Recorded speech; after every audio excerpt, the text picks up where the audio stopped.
Good morning friends, দেখো আমি আজকে অন্যদিনের মতো তোমাদের সামনে চলে এসেছি। আমার এই চ্যানেলে তোমাদের সকলকে স্বাগত জানাই।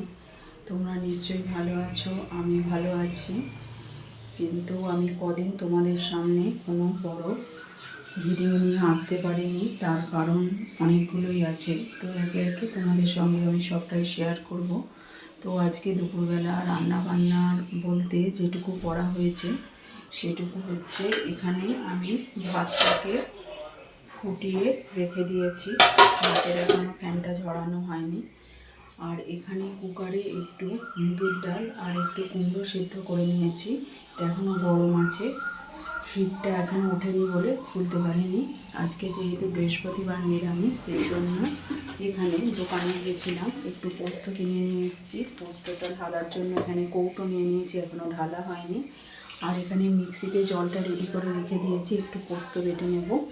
তো আজকে একটু পোস্ত নাড়া, একটু আলু পোস্ত হবে। আর এখানে দেখো একটু কিছু বাজার করে এনেছি। সেই বাজারের মধ্যে আছে আলু, কুমড়ো, পটল, বেগুন আর ডাঁটা। ওখানে বাটিতে জল নিয়ে নিয়েছি কুটনোটা কাটবো বলে। সব কাজ একা হাতে করতে হয় বলে বন্ধুরা আমার একটু কিচেনে আসতে দেরি হয়ে যায়। আর যে কারণে আমি তোমাদের সামনে এই কদিন আসতে পারিনি, তার কারণ হলো আমার একটা ছোট্ট 1 মাসের পোষা বিড়াল আছে। সেই বিড়ালটাকে কিছুতেই ঠিক করতে পারছি না। ওর শরীরটা খুবই অসুস্থ। ওকে আমি অক্ষয় তৃতীয়ার আগের দিন, মানে গতকাল অক্ষয় তৃতীয়া গেছে, অক্ষয় তৃতীয়ার আগের দিন আমি ওকে ডাক্তারের কাছে নিয়ে গেছিলাম। ডাক্তার দেখিয়েছি, ডাক্তার ওষুধপত্র দিয়েছে। ও এখন পুরোপুরি ট্রিটমেন্টের মধ্যে রয়েছে। ওর যদি রোগটা যেটা হয়েছে সেটা যদি না সারে, জানি না ওকে বাড়িতে রাখতে পারবো কি না। এই নিয়ে আমি খুব চিন্তার মধ্যে আছি আর খুব মনটাও খারাপ। বিড়ালকে আমি ভীষণ ভালোবাসি ছোটোর থেকে।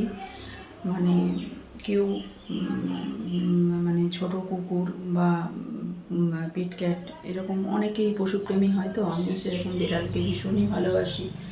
তো সেই কারণে আমি খুব আমার মন মেজাজটা খারাপ ছিল। তো সেই কারণে আমি আসতে পারিনি। তো আজকে তোমাদের সামনে চলে এলাম সবটা শেয়ার করব বলে, সবটা তোমাদের সামনে বলবো বলে। তো নিজের মনটা যদি পরিষ্কার না থাকে আর মনের মধ্যে যদি নানান রকমের দুঃখ, চিন্তা এসবগুলো থাকে, তাহলে কোনো কাজটাই ভালোভাবে করা যায় না বন্ধুরা। তো এইটুকুই আমার বলার ছিল বন্ধুরা। এখন আমি সমস্ত রান্নার জন্য আজকে যে রান্নাগুলো হবে একটু মুখে বলে দিচ্ছি। ডাঁটা, আলু, বেগুন দিয়ে একটু তরকারি হবে, আর একটু আলু পোস্ত হবে, একটু পোস্ত নাড়া হবে। এখানে মুগের ডালটা একটুখানি সেদ্ধ করে নেবো, দিয়ে সেদ্ধ করে নিয়েছি, ওটা সাঁতলে নেব। আর কুমড়োটা একটু মেখে নেব নুন আর সর্ষের তেল দিয়ে। ওই দিয়েই আজকে আমার দুপুরে খাবারটা খেয়ে নেব। আর একটু আমও এনেছি, সেই আমটা চাটনি করবো কিনা জানি না। তার কারণ হচ্ছে আমার আমের আচার আছে, তাহলে আমের আচারটা দিয়েই আজকে চালিয়ে নেবো মোটামুটি। তো এই হচ্ছে ব্যাপার বন্ধুরা। কালকে অক্ষয় তৃতীয়া গেছে। অক্ষয় তৃতীয়ায় তোমাদের সামনে বছরে অক্ষয় তৃতীয়ার জন্য তোমাদের অনেক অনেক শুভেচ্ছা রইল, ভালোবাসা রইল। আর এই কারণেই আমি তোমাদের সামনে এতদিন আসতে পারিনি। তো বন্ধুরা, আমি আমার এই ভিডিওটা আর বেশি দীর্ঘ করব না। আমার এই চ্যানেলটা যদি তোমাদের ভালো লাগে, আমার এই ভিডিওগুলো যদি তোমাদের ভালো লাগে, তাহলে তোমরা অবশ্যই লাইক, কমেন্ট, শেয়ার এবং সাবস্ক্রাইব করে আমার পাশে থেকো। পাশে থাকা বেল আইকনটাতে প্রেস করে দিও, যাতে অল নোটিফিকেশানগুলো তোমরা পেয়ে যেতে পারো। আর তোমরা সবাই খুব ভালো থেকো, সুস্থ থেকো। তো আর সবাই ভগবানের কাছে বলো বিড়ালটা যেন ঠিকঠাক হয়ে যায়। তো জানি না কি হবে, কি হতে চলেছে।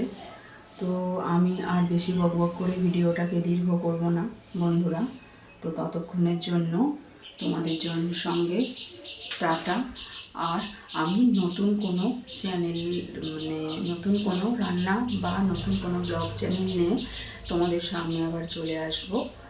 তো আজ এটুকুই। তোমরা সবাই ভালো থাকবে, সুস্থ থাকবে। Thanks for watching to my video and thank you so much. টাটা বন্ধুরা।